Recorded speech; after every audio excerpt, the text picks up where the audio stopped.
Good.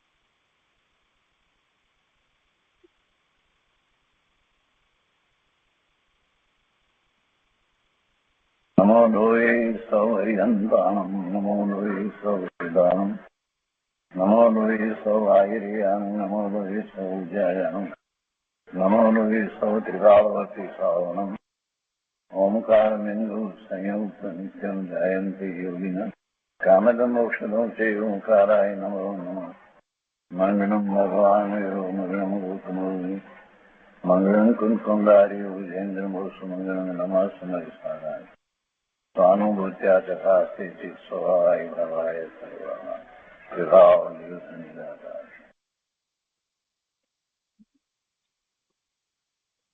સમંતભદ્ર સ્વામી રચિત રત્નકરંડક શ્રાવક આચારનો સ્વાધ્યાય આપણે કરી રહ્યા છીએ.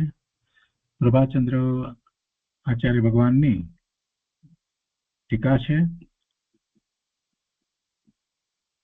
રત્નકરંડક શ્રાવક આચારના સ્વાધ્યાયમાં આપણે 28મા શ્લોક સુધી 28મી ગાથા સુધી સ્વાધ્યાય કર્યો છે. હવે આજે 29મી ગાથાથી 29મા શ્લોકથી સ્વાધ્યાય આગળ લઈએ છીએ. સમ્યક દર્શનની વાત ચાલે છે અને સમ્યક દર્શનની વાતમાં હવે આગળ આચાર્ય ભગવાન ધર્મ અને અધર્મનું ફળની વાત કરે છે. આ પહેલા અગાઉની જે ગાથા હતી એમાં ગણધર આદિ દેવો સમ્યક દર્શનથી યુક્ત જે ચાંડાલ કુળમાં છે ઉત્પન્ન થયેલા જીવને પણ એ વંદે એવી વાત પણ હતી. એટલે સમ્યક દર્શનનું જે મહાત્મા છે ને એ દર્શાવી રહ્યા છે અને સમ્યક દર્શનના મહાત્માની અંદર જ આ આગળ વાત 29મી ગાથાની અંદર એ લેવામાં આવે છે. એટલે કે છે કે અત્યાર સુધી સમ્યક દ્રષ્ટિના એક ધર્મનું એટલે શુભ ભાવનું વિવિધ ફળ પ્રકાશીને હવે ધર્મ અને અધર્મ બંનેનું યથાક્રમે ફળ દર્શાવતા કહે છે. તો એમ કહી અને શ્લોક 29મો કહે છે. સ્વાપી દેવોપી દેવઃ સ્વાજાયતે ધર્મ કિલ્વિષાત કાપી નામ ભવેદ્ના સંપદ્ધર્માર્ચ શરીરી રિણામ.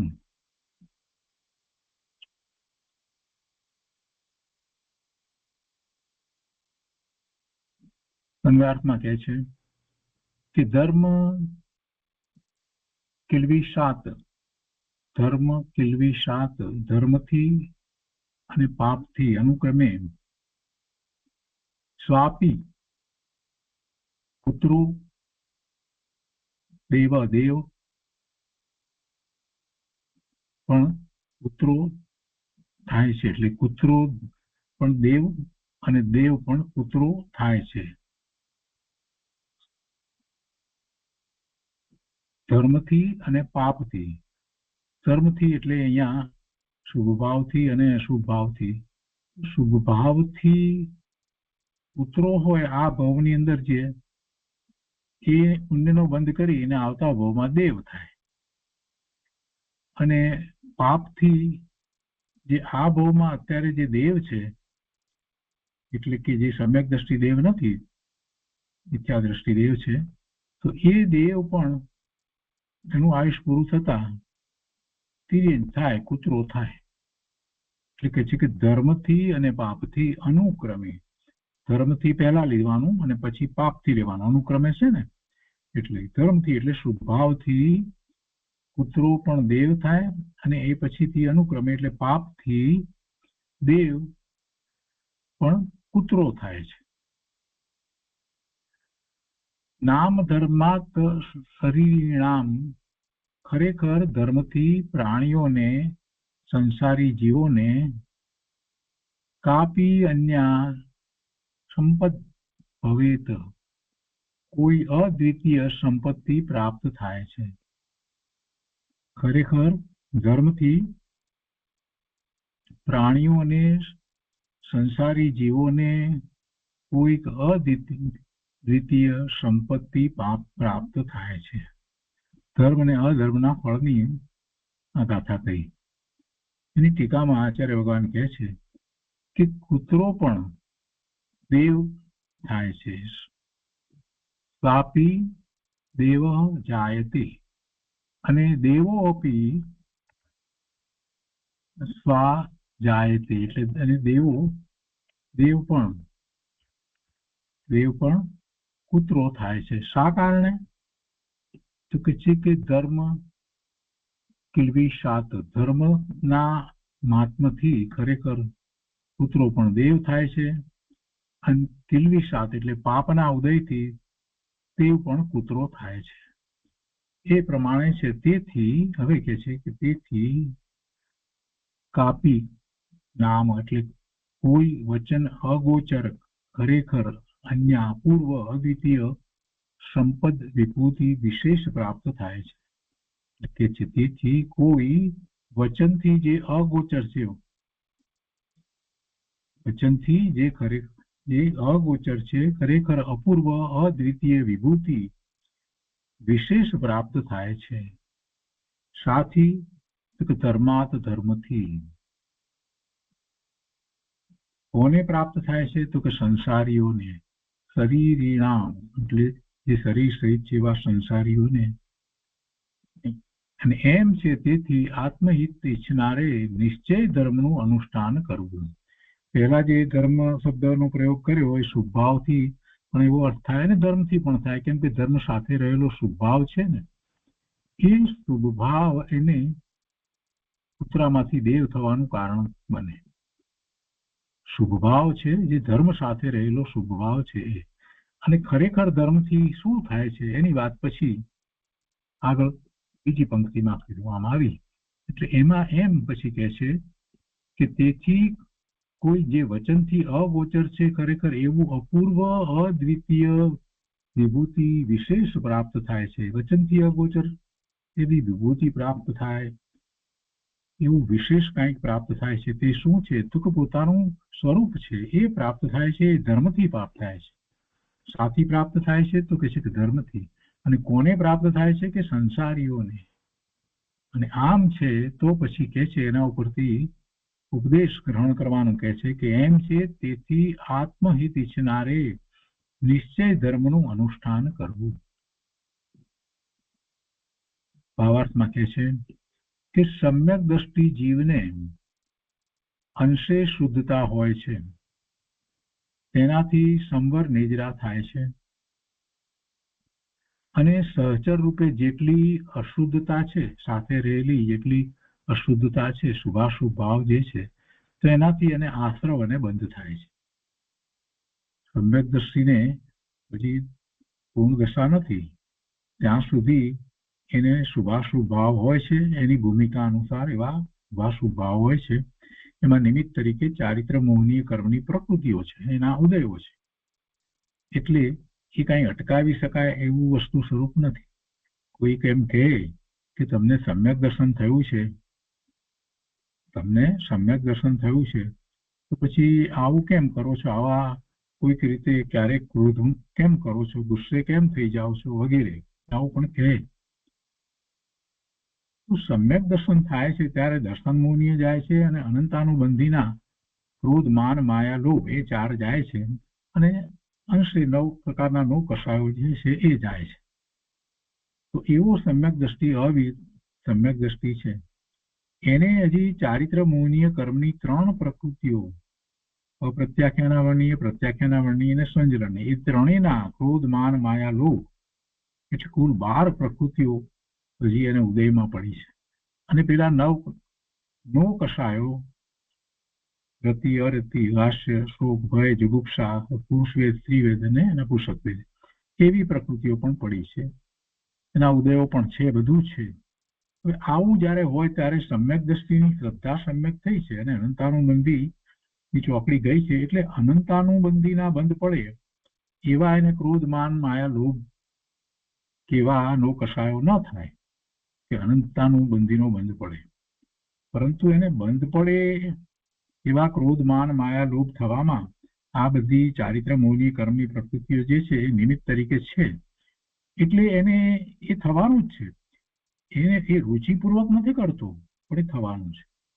એ રુચિપૂર્વક કઈ ક્રોધ કરે છે એમ નથી, રુચિપૂર્વક કોઈના પ્રત્યે દ્વેષ કરે છે એમ નથી. એને સતત એવો શત્રુતાનો ભાવ ચાલી રહ્યો છે એવું કઈ નથી, કોઈના પ્રત્યે એવો સતત દ્વેષનો ભાવ ચાલી રહ્યો છે એવું નથી. એટલે એવા કઈ માયાચાર પણ નથી, કાંઈ નથી. પણ છતાંય એવી કર્મના ઉદય, એ બધા કર્મના ઉદયો એવા આવે છે, અને આને હજી સમ્યક દ્રષ્ટિને એટલો પ્રબળ પુરુષાર્થ હજી નથી થતો પોતાના સ્વરૂપની અંદર, તો ત્યારે એને એવા કસાય ભાવે થવાનું થાય છે. પણ છતાંય એક વાત છે કે સમ્યક દર્શન થયું છે તો એની શ્રદ્ધા સમ્યક છે, સાચી શ્રદ્ધા સમ્યક છે. એટલે શ્રદ્ધા પ્રમાણે તો એને ખબર છે કે આ બધું મારું કાર્ય નથી, હું શુદ્ધ આત્મા છું, ને આ બધા વિકારી ભાવ, વિભાવ ભાવ, શુભ ભાવ કે અશુભ ભાવ બધું જ, ક્રોધ માન માયા લોભ, આ ક્ષણિક એવા કોઈ પણ ભાવ થાય એ કઈ મારું સ્વરૂપ નથી, હું એનાથી ભિન્ન છું, જુદો છું. પણ એટલી મારી પુરુષાર્થની નબળાઈ છે જેથી કરીને આ ઉદય સાથે અંશે અથવા તો વધારે કે થોડો કે ઓછો કે કોઈક રીતે જોડાઈ જાઉં છું તો ક્રોધ આવી જાય છે. અને એનું એને એ જે છે તો એનું એને પશ્ચાતાપ છે, એનું એને સ્વામિત્વ નથી કે ના બરાબર છે અમે તો ક્રોધ કરીએ એમ નથી, અમે વિમાન કરીએ એવું નથી, કે અમે આમ કરીએ એમ નથી. અને પોતાના એ ભાવ ગણતોય નથી, અને એને માટે તો એ નિંદા ગ્રહણ કરે છે, પ્રાયશ્ચિત લે છે, અને તરત એ પોતે પોતાના સ્વભાવ તરફ પાછો ફરે છે. એટલે સમ્યક દ્રષ્ટિની આખી વાત જે છે એને આપણે અંતરમાં રાખી અને વાંચીએ તો આપણને ખ્યાલમાં આવે કે સમ્યક દ્રષ્ટિને તો નિજરા થાય.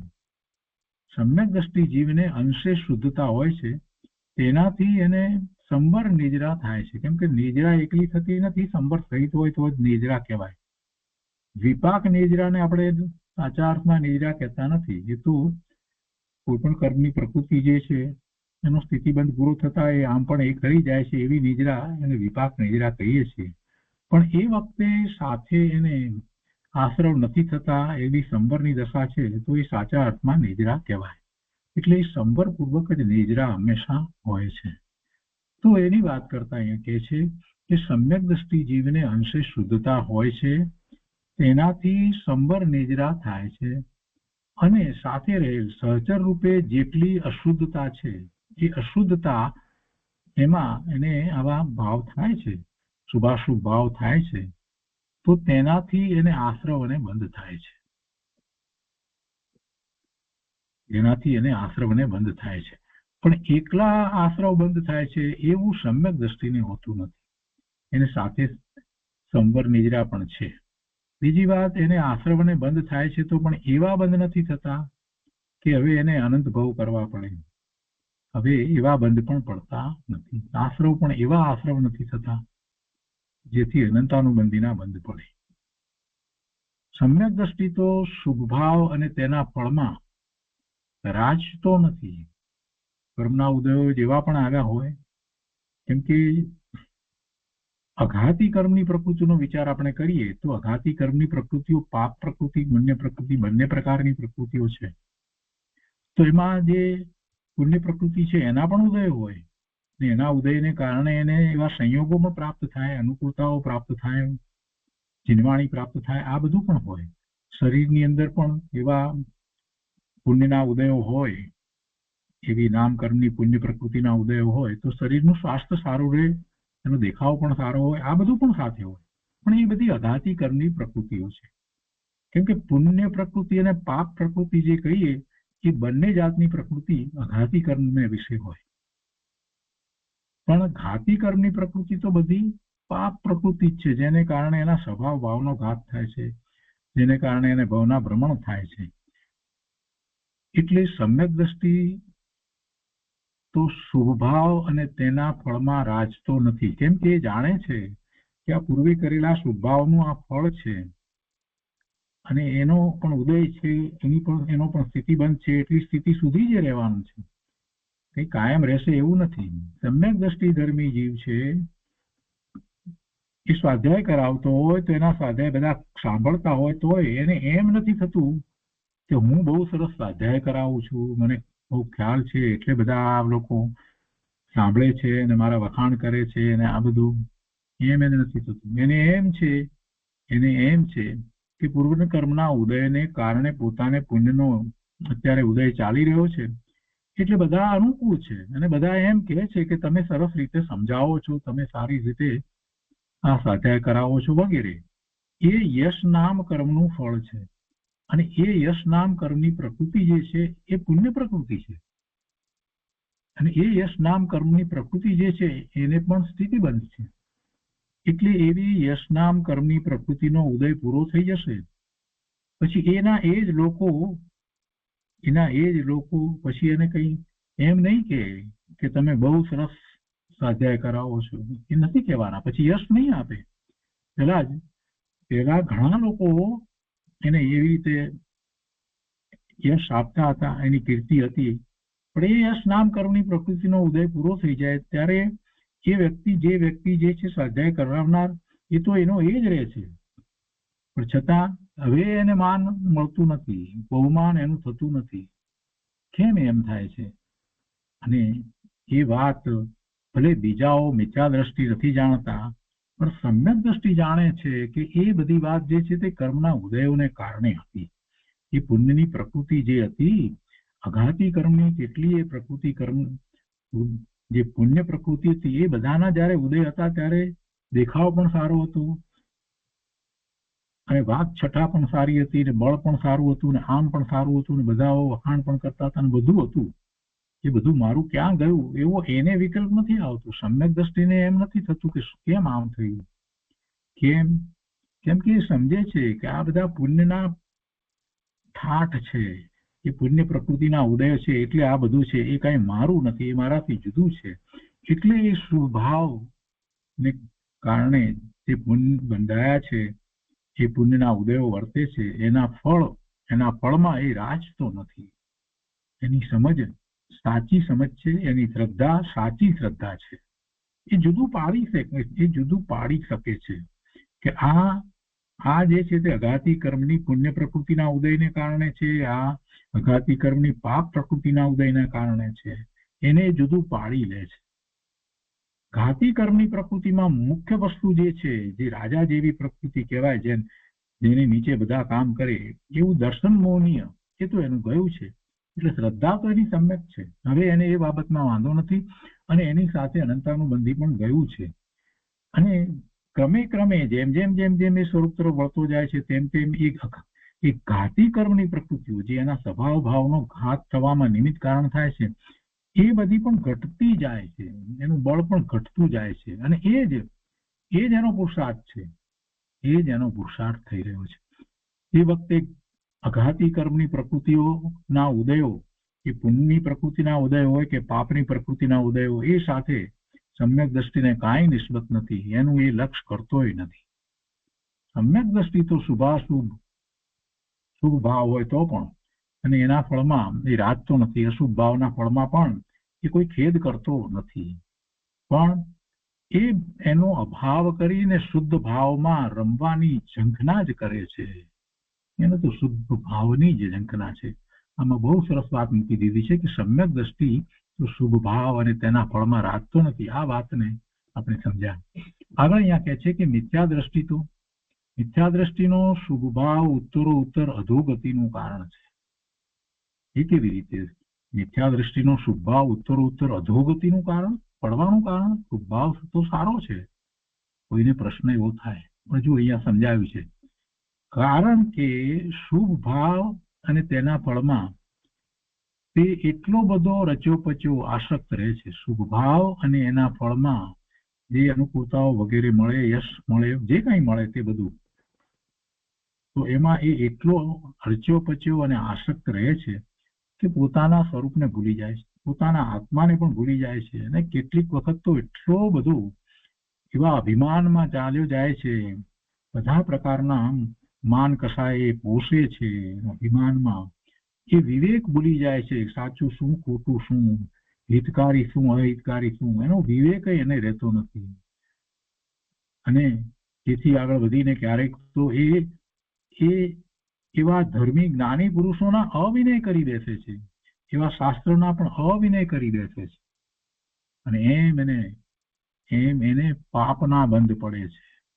એટલે કે છે કે એવો રચ્યો પચ્યો આશક રહે છે કે તેને તીવ્ર પાપ બંધ અવશ્ય થાય છે, અને જેના ફળ સ્વરૂપે તેની ગતિ હલકી થતી જાય છે, નીચી ગતિ થાય. ને જેમ જેમ નીચી ગતિમાં જાય તેમ તેમ ત્યાંથી વધારે ને વધારે નીચી ગતિમાં જવાનું સહેલું છે, ઉપર આવવાનું અઘરું છે. તિર્યંચ ગતિમાં ગયો અને એમાં જો હિંસક પશુ બન્યો કે જે બીજા પશુને મારીને ખાઈ જાય, હવે એ તો પછી ત્યાંથી નરકમાં જ જાય ને બીજે ક્યાં જવાનું છે. તિર્યંચ ગતિની અંદર પણ કેટલાક એવા પશુ હોય છે, બિચારા ભોળા હોય છે, એ રીતે હોય છે કે અને માત્ર એ ઘાસ ઉપર જીવતા હોય છે, કોઈને નુકસાન કે ઈજા કરતા નથી, એવા પણ હોય છે.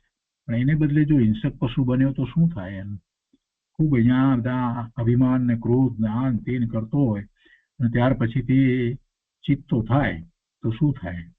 કે ભાગ થાય તો શું થાય? ક્રોધ ને આ જ બધું ચાલ્યા કરે અને છેવટે નરકમાં ચાલ્યું જાય. એટલે અહીંયા એ વાત કરે છે કે ભાઈ, જે પુણ્યના ઉદયો આવ્યા હોય એને પણ આપણે સમજવા જોઈએ. કે એ બધો પુણ્યનો ઠાઠ છે એ કોઈ આપણી પોતાની વસ્તુ નથી, અને એનો સમય છે, તેનો સ્થિતિબંધ છે, એટલો વખત જ એ રહેવાનું છે.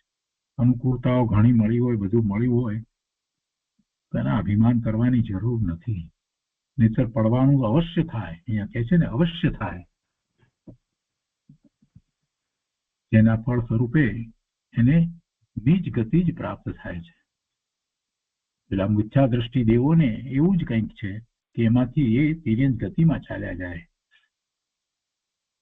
સમ્યક દ્રષ્ટિને શુભ ભાવ આવે છે, પણ તેને આદર નથી. તેમાં તેને હેય બુદ્ધિ છે. શુભ ભાવ માટે એને કોઈ વિશેષ પ્રકારે આદર બુદ્ધિ નથી. શુભ ભાવ છે એને એના ફળ સ્વરૂપે જે કંઈ છે તે ઠીક છે, પણ એને શુભ ભાવ હોય છે. તેને પોતાના ચારિત્રમાં એક કલંક સમાન ગણે છે, કેમ કે શુદ્ધ ભાવમાં નથી રહ્યો અને બહાર છે એટલે શુભ ભાવ છે, એટલે એ રીતે એને કલંક સમાન ગણે છે. એમાં એ અટકવું સમજે છે કે અરે આ હું ક્યાં શુભ ભાવમાં અટક્યું, મારે તો શુદ્ધ ભાવે રહેવું હતું. અને છતાં પણ અશુભ વંચનાર્થે, એટલે અશુભ ભાવ ન આવે એનાથી બચવા માટે હે બુદ્ધિ એવો શુભ ભાવ સમ્યક દ્રષ્ટિને તેની સાધક દશામાં આવે છે, અને તેનાથી અલ્પ બંધ પણ થાય છે, પુણ્યના બંધ પણ થાય છે. પરંતુ મિથ્યા દ્રષ્ટિને જેવો તીવ્ર બંધ થાય છે તેવો બંધ જ્ઞાનીને થતો નથી. કોઈ વખત એને અશુભ ભાવ પણ આવે સમ્યક દ્રષ્ટિને, તો પણ એને એવા તીવ્ર બંધ નથી થતા, કેમ કે કેટલી તીવ્રતાપૂર્વક એ બાંધવામાં આવે છે, એ પ્રમાણે એને અનુબંધ હોય છે. તો એ 29મી ગાથાની વાત થઈ, ધર્મ અને અધર્મની વાત કરીને. હવે કહે છે કે સમ્યક દર્શનનું પાલન કરનાર જીવે પ્રારંભથી જ સમ્યક દર્શનમાં મલિનતા લાવવી જોઈએ નહીં, તે કહે છે ગાથા 30માં. એટલે મલિનતા લાવવી ન જોઈએ એટલા માટેની વાત કહે છે. પહેલેથી જ સમ્યક દર્શન થયું હોય ન થયું હોય, એનો પુરુષાર્થ કરતો હોય તો પણ આ પ્રકારની મલિનતાથી તો એને બચવું જ જોઈએ. કઈ મલિનતાની વાત કરે છે કે કુદેવ આદિ સમ્યક દ્રષ્ટિથી કોઈ રીતે વંદનીય નથી. કુદેવ આદિ સમ્યક દ્રષ્ટિથી કોઈ રીતે વંદનીય નથી, એમ કહી અને આખી વાત કરે છે. તો ગાથા 30માં શ્લોકમાં કહે છે, ભય આશા સ્નેહ લોભાચ કુદેવ આગમ લિંગિમ નામ પ્રણામ વિનયમ ચૈવ ન કુર્યુઃ શુદ્ધ દૃષ્ટય. અનુવાદમાં કહે છે કે શુદ્ધ દૃષ્ટય એટલે શુદ્ધ સમ્યક દ્રષ્ટિ જીવોએ ભયા એટલે ભય આશા સ્નેહ લોભાત જો અને કરીને પછી આગળ વાત કરે છે. એટલે એમાં આ ભય, આશા, સ્નેહ અને લોભ, ભય, આશા, સ્નેહ અને લોભથી પણ કુદેવ, કુશાસ્ત્ર અને કુલિંગીઓને, કુગુરુઓને પ્રણામ અને તેમનો વિનય પણ ન કરવા જોઈએ. કુદેવ આગમ લિંગી નામ એટલે કુદેવ, કુશાસ્ત્ર અને કુલિંગીઓને, કુગુરુઓને પ્રણામમ વિનયમ ચૈવ ન કુર્યુઃ, પ્રણામ અને તેમનો વિનય પણ ન કરવા જોઈએ. કોઈને એમ થાય કે વિનય કરવામાં શું વાંધો છે? ભાઈ વિનય કરવો, તમે કુદેવ, કુગુરુ, કુશાસ્ત્રનો વિનય કરો તો તમને એનું વિનય કરવા માટેનું કોઈ કારણ છે?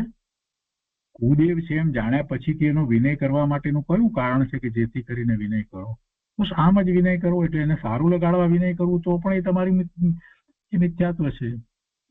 આપણે કોઈ કુદેવ છે જાણીએ છીએ છતાં વિનય કરીએ તો એના કારણ હોય, કાં તો ભયથી કરીએ અથવા તો કંઈક આપણને આશા હોય એમ કે ભલે કુદેવ રહ્યો પણ આપણને તો કંઈક એના માંથી કંઈક પ્રાપ્ત કરવાની આશા હોય, કોઈક સ્નેહને કારણે કરતા હોય, કોઈ લોભ હોય કંઈક મેળવવાનો, એવા કોઈ કારણ હોય તો વિનય થાય, નહીતર તો કોઈ કરતું નથી. કોઈ કરે નહીં. એને જાણ્યા પછી કે કુદેવ છે, કુગુરુ છે, કુશાસ્ત્ર છે એને કોઈ માને નહીં. 4 કારણો અહીંયા આપી દીધા. ભય, આશા, સ્નેહ અને લોભથી. જો રાગ હોય, કોઈ સંબંધી સગો વાલો કાંઈક હોય દૂરનો કે નજીકનો, એટલે પછી કરે ના. સમ્યક દ્રષ્ટિ ક્યારેય ન કરે. શુદ્ધ સમ્યક દ્રષ્ટિ જીવોએ ભય, આશા, સ્નેહ અને લોભથી પણ કુદેવ, કુશાસ્ત્ર અને કુલિંગીઓને, કુગુરુઓને પ્રણામ અને તેમનો વિનય પણ ન કરવા જોઈએ. આ વાત આચાર્ય ભગવાને કહી. કરતા નથી એ છતાં પણ ન કરવા જોઈએ, કેમ કે એમને એટલી જાગૃતિ રાખવી જોઈએ. અને ટીકામાં કહે છે કે શુદ્ધ દ્રષ્ટય નિર્મળ સમ્યક દ્રષ્ટિ જીવોએ,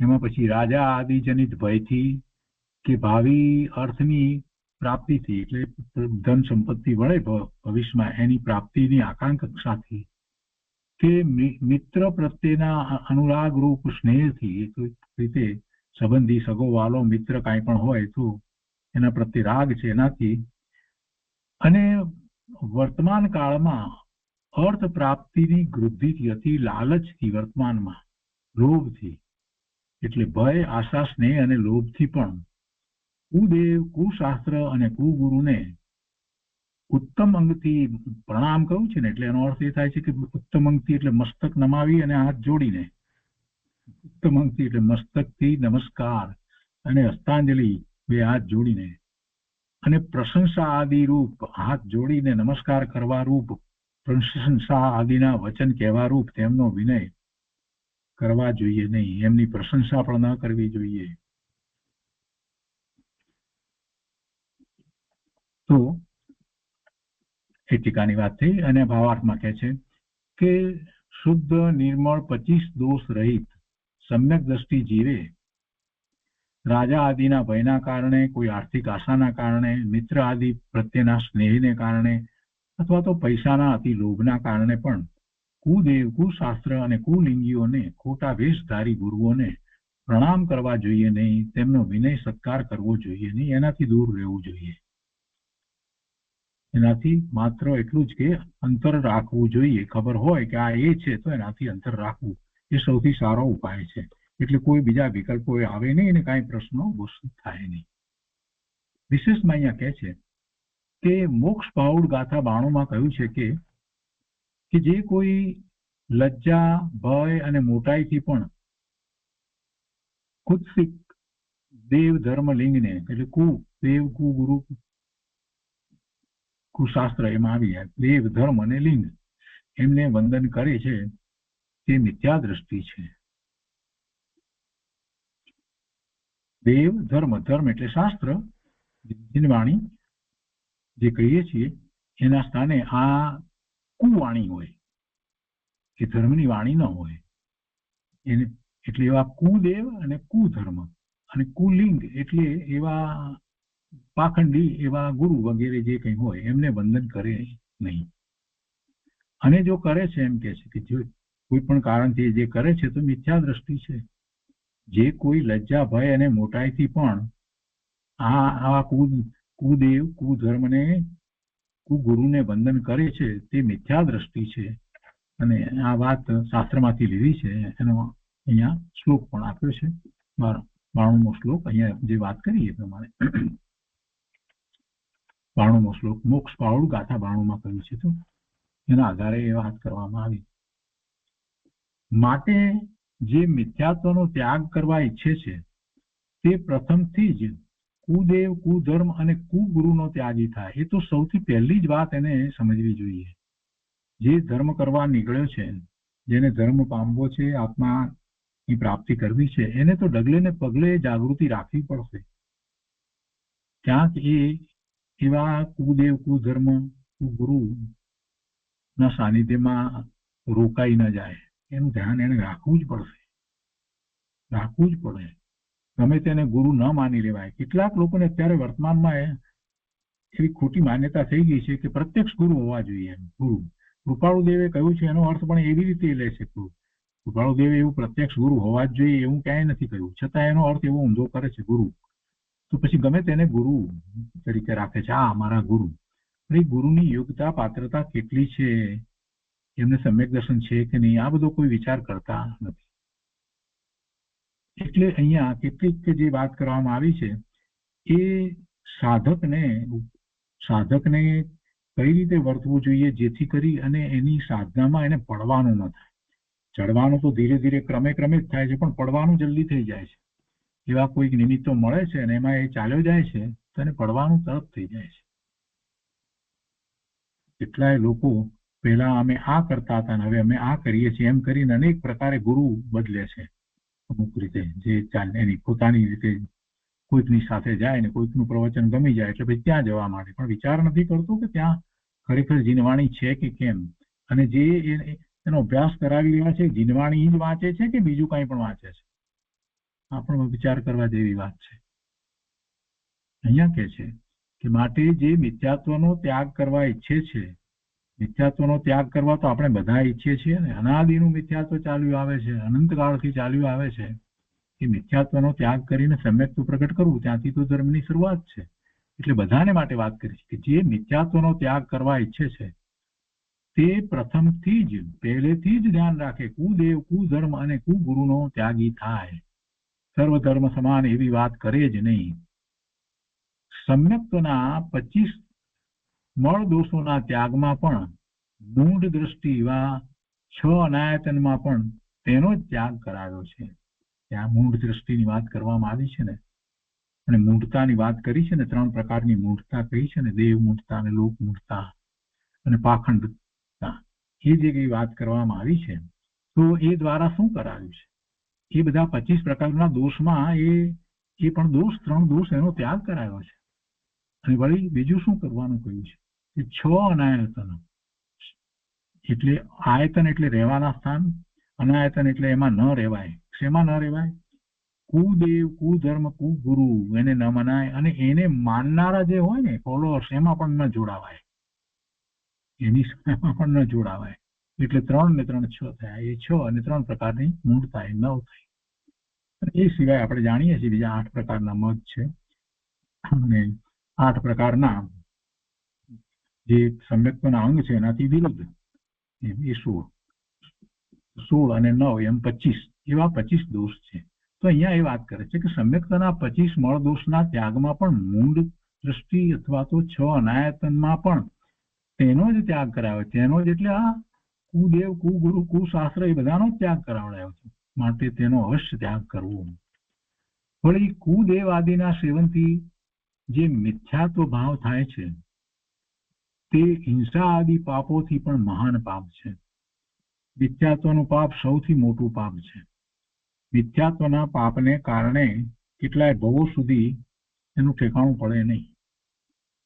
હિંસાનું પાપ કરે તો એક ભવ પછી બીજા ભવમાં ફરી પાછો એ આગળ વધી શકે, પણ મિથ્યાત્વ એમાં અનંતાનુબંધીના એવા બંધ કર્યા હોય.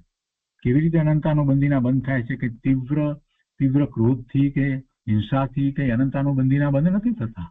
અનંતાનુબંધીનું કારણ શું છે? કૃપાળુદેવે બહુ સ્પષ્ટ કર્યું છે એ બાબતમાં. તો કૃપાળુદેવ તો એમ લખે છે કે આપણે જોઈએ છીએ કે ચક્રવર્તી વગેરે તો કેટલા યુદ્ધ વગેરે કરે છે, તે છતાં પણ એમાંના મોટા ભાગે તો એ સારી ગતિ પામે છે.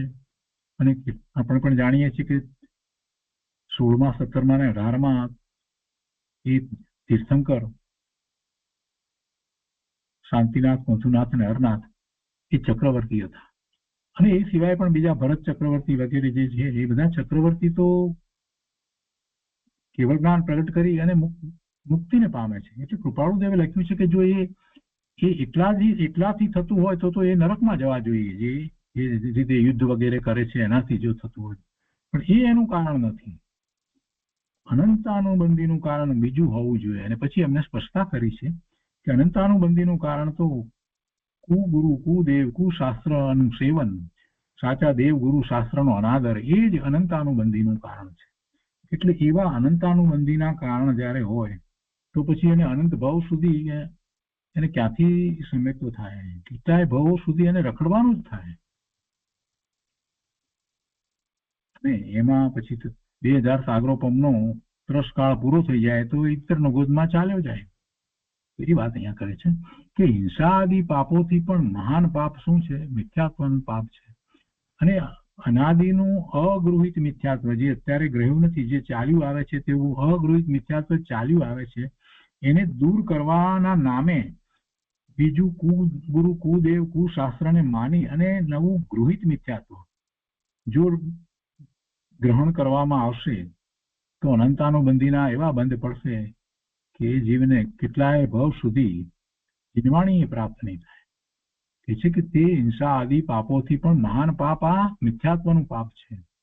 એટલે નવું મિથ્યાત્વનું પાપ, અને એમાં પણ કુદેવ, કુગુરુ, કુશાસ્ત્રને માની અને જે પાપ જે મિથ્યાત્વ કરવામાં આવે એ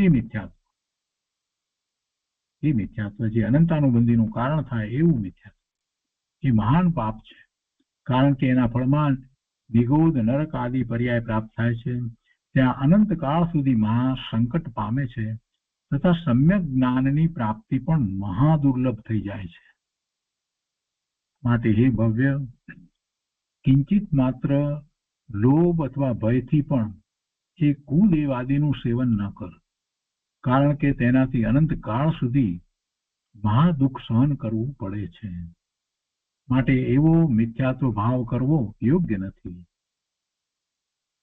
જૈન ધર્મમાં તો એવી આજ્ઞા છે કે પહેલા મોટું પાપ છોડાવી અને પછી નાનું પાપ છોડાવવામાં આવે છે. બરાબર છે? આવી જ આજ્ઞા છે. એવી આજ્ઞા છે કે પહેલા મોટું પાપ છોડાવી પછી નાનું પાપ છોડાવવામાં આવે છે. પહેલા મોટું પાપ તો પહેલા જ છોડાવવામાં આવે. મોટું પાપ તો મિથ્યાત્વનું પાપ છે. તેથી તે મિથ્યાત્વને 7 વ્યસન આદિથી પણ મહાન પાપ જાણીને પહેલા છોડાવ્યું છે. આ મિથ્યાત્વ તો પહેલું છોડવું. માટે જે પાપના ફળથી ડરતો હોય તથા પોતાના આત્માને દુઃખ સમુદ્રમાં ડૂબાડવા ન ઈચ્છતો હોય, પાપના ફળથી ડરતો હોય તથા પોતાના આત્માને દુઃખ સમુદ્રમાં ડૂબાડવા ન ઈચ્છતો હોય તે જીવ આ મિથ્યાત્વ પાપને અવશ્ય છોડો. નિંદા, પ્રશંસા આદિના વિચારથી શિથિલ થવું યોગ્ય નથી. નિંદા, પ્રશંસા આદિના વિચારથી શિથિલ થવું નહીં. એટલે કે એવા કુદેવ, કુગુરુ, કુશાસ્ત્ર એવી મિથ્યા માન્યતાઓ, એમાં ધર્મ માનવો, એ બધામાં ન પડવું. નિંદા કરે માટે કે પ્રશંસા કરે માટે એમાં ચાલ્યા ન જવું. પ્રશ્ન કરે છે કે કોઈ તત્વ શ્રદ્ધાનીને એ કુગુરુ સેવનથી કેવી રીતે મિથ્યાત્વ થયું? તમે એક તરફ એમ કહો સમ્યક દ્રષ્ટિની વાત કરો છો ને પાછા તમે એને એમ કહો છો, આ સલાહ આપો છો, તો એને તો ક્યાં થવાનું છે? એમ કે પ્રશ્ન કરનાર ને આ શંકા છે કે કોઈ તત્વ શ્રદ્ધાનીને એ કુગુરુ સેવનથી કેવી રીતે મિથ્યાત્વ થયું? કદાચ કુગુરુ પાસે ગયો તો એને મિથ્યાત્વ કેવી રીતે થઈ જાય? એમ થાય એમ. એને ઉત્તર આપ્યો છે કે જેમ શીલવતી સ્ત્રી પોતાના ભરતારની માફક પરપુરુષની સાથે રમણ ક્રિયા સર્વથા કરે નહીં, ક્યારેય કરે નહીં શ્રીલવંતી સ્ત્રી, તેમ તત્વ શ્રદ્ધાની પુરુષ સુગુરુની માફક કુગુરુને નમસ્કાર આદિ ક્રિયા સર્વથા કરે નહીં. આવું જ હોય છે. પણ એને ધ્યાન રાખવા માટે થઈને આ વાત કરવામાં આવી છે. ક્યારેય કરે નહીં, કરતા જ નથી. કારણ કે તે જીવ આદિ તત્વોનો શ્રદ્ધાની થયો છે. તેથી ત્યાં રાગ આદિનો નિષેધ કરવાની શ્રદ્ધા કરે છે. વિતરાગ ભાવને શ્રેષ્ઠ માને છે.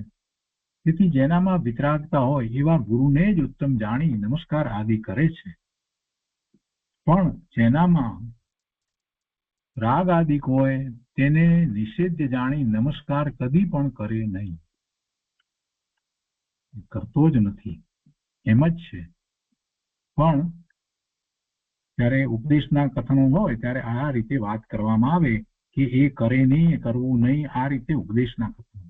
કહેવાનો આશય તો એ જ છે કે સમ્યક દ્રષ્ટિ ક્યારેય કરતો નથી. અને જો એને કરવાનું થાય તો એને પડવાનું થાય,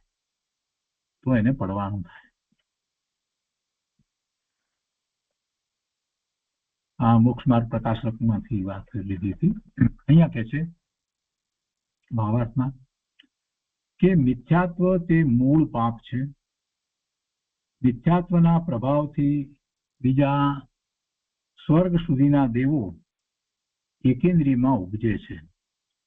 16 સ્વર્ગ કયા છે ને, તેમાં બીજા સ્વર્ગ સુધીના, બીજા દેવલોક સુધીના જે દેવો હોય ને એને મિથ્યા દ્રષ્ટિ છે. અને એને પછી ધારે કે એવી નીચી ગતિમાં પડવાનું થાય, ખૂબ ત્યાં પર એટલા બધા તીવ્ર એ પ્રમાણે રાગ દ્વેષના પરિણામો એવા કર્યા હોય, ઈર્ષા વગેરે કર્યું હોય બધું, તો નીચે પડવાનું થાય તો કેવું, માત્ર તિર્યંચમાં જાય એવું નહીં, પણ બીજા દેવલોક સુધીના જે છે એ મિથ્યા દ્રષ્ટિ એ તો એકેન્દ્રિયમાં પણ જાય, એ વાત કરે છે.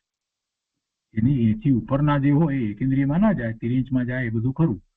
પણ પહેલું અને બીજું એ બે દેવલોકમાં જે દેવોને જે બધી સમૃદ્ધિ વગેરે મળી છે, પણ સાથે ને સાથે એમને કેટલાય પ્રકારે ઈર્ષાનો ભાવ, આસક્તિનો ભાવ, તૃષ્ણાનો ભાવ, આ બધું એટલું બધું છે.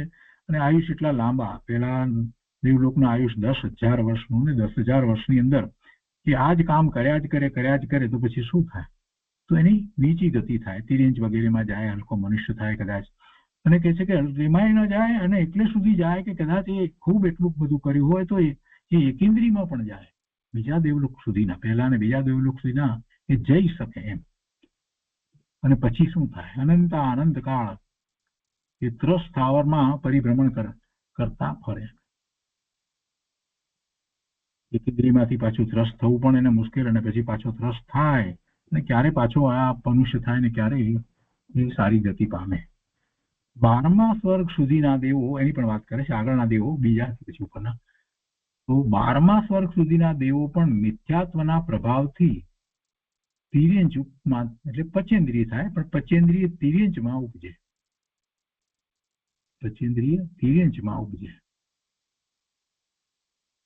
માટે કહે છે કે મિથ્યાત્વ ભાવ મહા અનર્થકારી જાણી સમ્યક્ત્વમાં જ યત્ન કરવો યોગ્ય છે. ગાથા 28 સમ્યક દર્શનના મહાત્માની છે, અને તેના અનુસંધાનમાં ગાથા આ 29 સમ્યક દ્રષ્ટિના શુભ ભાવની છે. અને ત્યાર પછી એની ગાથા 30 થી 41 સુધીની બધી ગાથાઓ સમ્યક દર્શનનો મહિમા બતાવે છે. એમાંની આપણે 30મી કરી દીધી છે.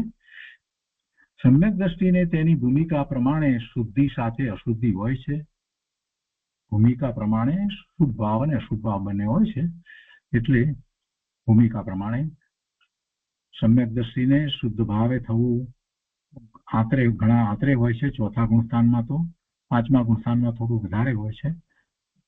પણ છતાંય વધારે સમય તો શુભાશુભ ભાવમાં વિતાવે છે. એટલે કે છે કે સમ્યક દ્રષ્ટિને તેની ભૂમિકા પ્રમાણે શુદ્ધિ સાથે અશુદ્ધિ હોય છે, અને અશુદ્ધિમાં શુભાશુભ ભાવ હોય છે, અને તે અશુદ્ધિમાં શુભ ભાવની મુખ્યતા હોય છે. સમ્યક દ્રષ્ટિ છે એટલે શુભ ભાવની મુખ્યતા હોય છે. તો એ રીતે આ 30મી ગાથાની વાત પૂરી થઈ. અને હવે મોક્ષ માર્ગ તો રત્નત્રય સ્વરૂપ છે, તો તો પછી સૌથી પ્રથમ સમ્યક દર્શનના જ સ્વરૂપનું કથન કેમ કર્યું? રત્નત્રય સ્વરૂપ છે. સમ્યક દર્શન, સમ્યક જ્ઞાન અને સમ્યક ચારિત્ર એવા 3 રત્નરૂપ છે. તો પહેલા સમ્યક દર્શનનું સ્વરૂપનું જ કથન કેમ કર્યું? તો એના ઉત્તર રૂપે ગાથા 31મી કહેશે અને એનો સ્વાધ્યાય આપણે આવતી વખતે લઈશું. આજે 30મી ગાથા સુધી, 30મા શ્લોક સુધી સ્વાધ્યાય રાખીએ છીએ.